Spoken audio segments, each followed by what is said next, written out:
করলেন আবহাওয়া দপ্তরের সাংবাদিক বৈঠক। যেমনটা জানানো হচ্ছে, উত্তরবঙ্গের জন্য লাল সতর্কতা রয়েছে।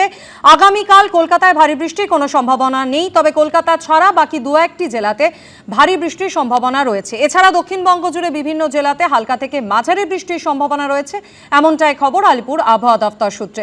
গতকাল থেকে আমরা জানি রাজ্যের একাধিক জেলাতে দু এক পশলা বৃষ্টি, কোথাও ভারী বৃষ্টি, কোথাও মাঝারি বৃষ্টি হচ্ছে। আজ সকাল থেকেও কলকাতাতে আকাশের মুখ ভার। সরাসরি শুনে নেব সাংবাদিক বৈঠক। 4 তারিখে ভারী থেকে অতি ভারী থেকে অত্যন্ত ভারী অর্থাৎ 20 সেন্টিমিটারের অধিক বৃষ্টিপাতের সম্ভাবনা থাকছে উত্তরবঙ্গের কয়েকটা জেলা, যেমন দার্জিলিং, কালিম্পং, জলপাইগুড়ি, আলিপুরদুয়ার এই জেলাগুলো। 4 তারিখে ভারী থেকে অতি ভারী বৃষ্টির সম্ভাবনা থাকছে পার্শ্ববর্তী কোচবিহার, উত্তর দিনাজপুর এই জেলাগুলোয়।